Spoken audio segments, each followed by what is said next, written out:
Bagaimana jadi indung bapak masyarakat ya.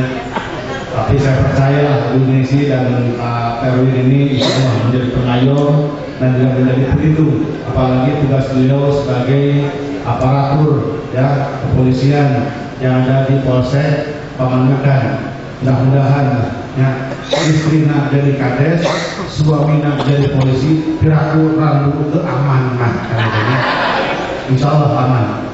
Hanya tentunya sekeras apapun kerja keras kita, sesemangat apapun pendirian kita, tidak akan ada artinya seorang Ibu Nengsi kalau tidak dironjong, didukung dan juga dibantu oleh semua pihak, termasuk tokoh masyarakatnya, tokoh agamanya, para alim ulama dan seluruh warga masyarakat Desa Rambu. Untuk itu agar desa ini menjadi desa yang maju, desa yang badatun tayyibatun warahmatullahi, saya pesankan 4 hal terhadap Ibu Nengsi.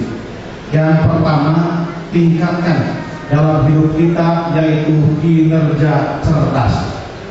Namun kinerja cerdas. Pemimpin harus cerdas. Pemimpin harus tahu tentang aturan dan regulasi tentang pemerintahan desa. Saya khawatir ada kepala desa yang masuk ke lembaga permasyarakatan bukan karena mengambil uang, tapi karena ketidakngertian dan ketidaktahuan terhadap regulasi dan juga undang-undang. Untuk itu silahkan buka peraturan perundang-undangan, kemudian laksanakan, jangan keluar dari undang-undang tersebut.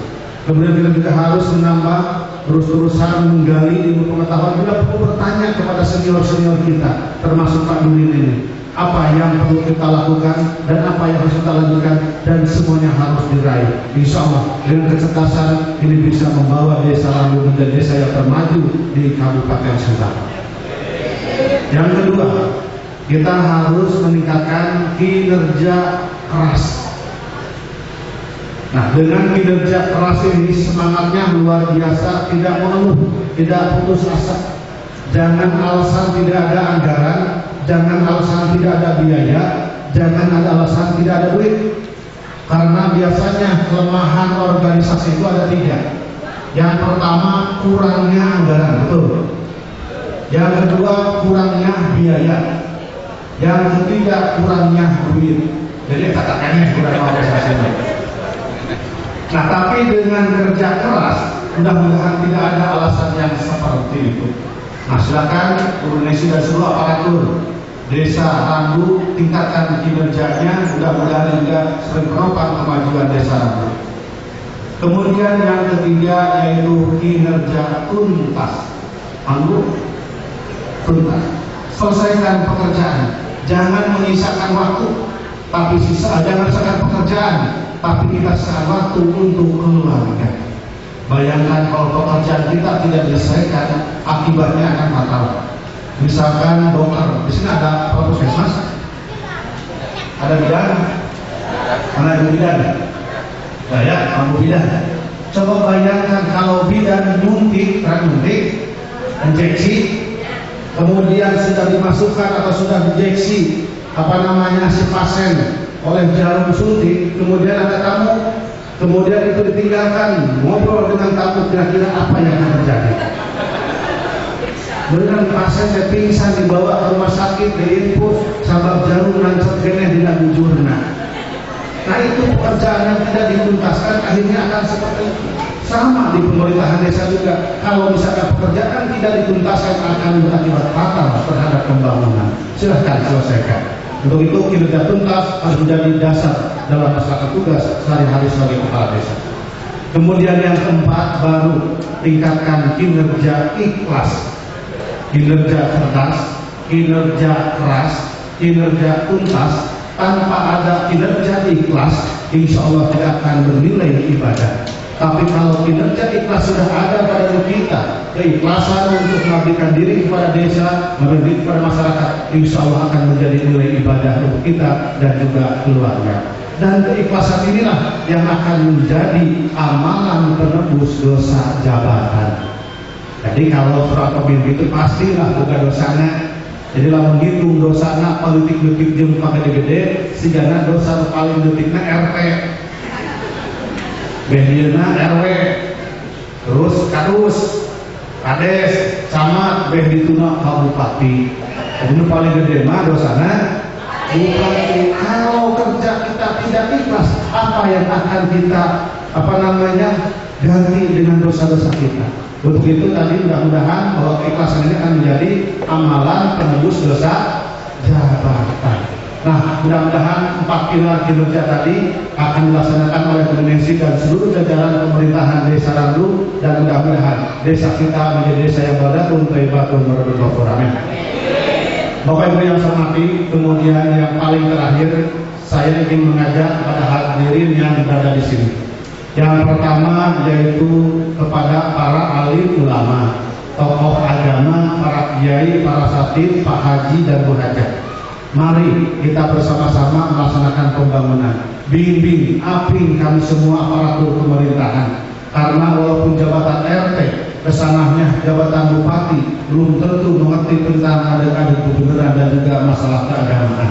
Kalau melaksanakan pemerintahan dibimbing, diaping oleh para kiai, para alim ulama, tokoh agama, insya Allah aparatur pemerintahan tidak akan keluar dalam koridor rasa kebenaran dan juga nilai-nilai keagamaan. Kemudian komponen kedua yaitu aparatur pemerintahan. Di bawahnya RT, ke atasnya ke bupati. Silahkan beri contoh kepada masyarakat yang baik. Ulah berpikir balas nunjuk sampai balas niwaran. Minta apapun gotong royong, menyuruh orang lain kerja bakti, mayar PBB dan sebagainya. Sementara aparatur pemerintahnya tidak melaksanakan hal-hal yang tersebut. Itulah berarti sebagai aparatur yang kurang bijaksana. Untuk itu silakan bercontoh yang baik, dan juga saya khawatir para PNS yang ada di Kabupaten Subang ini nilai disiplinnya mulai turun. Jadi ayah guru cuma profesi guru ayah, bapak ibu guru ayah, ayah. Jadi saya pernah menemukan sebuah kasus di daerah Compreng. Ada kakek-kakek yang sedang meronda. Saya tanya, menuju naon, menuju maroda, cek. Saha nami teh, Akil Ruslin. Saya lihat di daftar namanya tidak ada nama Ruslin. Kita ya dengan nama Ruslin. Nah, apa maroda pancet guru, cek guru mulikeun ke Aki maroda. Coba bayangkan guru mulikeun, PNS mulikeun, masih mending mulikeun anak orang yang masih muda. Ini mulikeun teh ke Aki-aki. Anu usianya sudah 62 tahun, sementara yang mencuri sekarang rata-rata 20 sampai 30. Kalau coba mengaronda jenaknya jangan maling dulu mana. Pasti ada aki-aki mengaronda. Disilakan ya, masalah kedisiplinan aparatur pemerintah harus mencontoh bagi masyarakatnya. Sepakat aparatur pemerintah? Ya, tinggal saletik dia menjadi perasaan. Kemudian komponen yang ketiga yaitu jajaran TNI Polri. Mari kita waspada, ya, waspada hormatinya. Sering simpel kancing, sering setagel. Karena sekarang dari ke hari bangsa kita sudah dimasuki oleh aliran-aliran yang tidak sesuai dengan perundang-undangan, bahkan dengan aliran agama. Dulu kita mengenal dengan adanya aliran Ahmadiyah, ada di sini. Kemudian dulu terdengar ada aliran MI. Bahkan kemarin masih hangat dalam pemikiran kita yaitu terorisme. Saya khawatir Subang ini menjadi tempat persembunyian dan juga tempat perekrutan. Tahun 2010 yang lalu di daerah Cibogo, dekat Lera, bukan Cibogo, kecamatan Cibogo, itu kampungnya Bupati Subang, namanya. Jadi Cibogo Lera.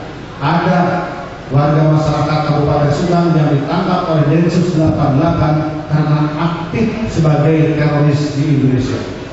Itu di Cibogo.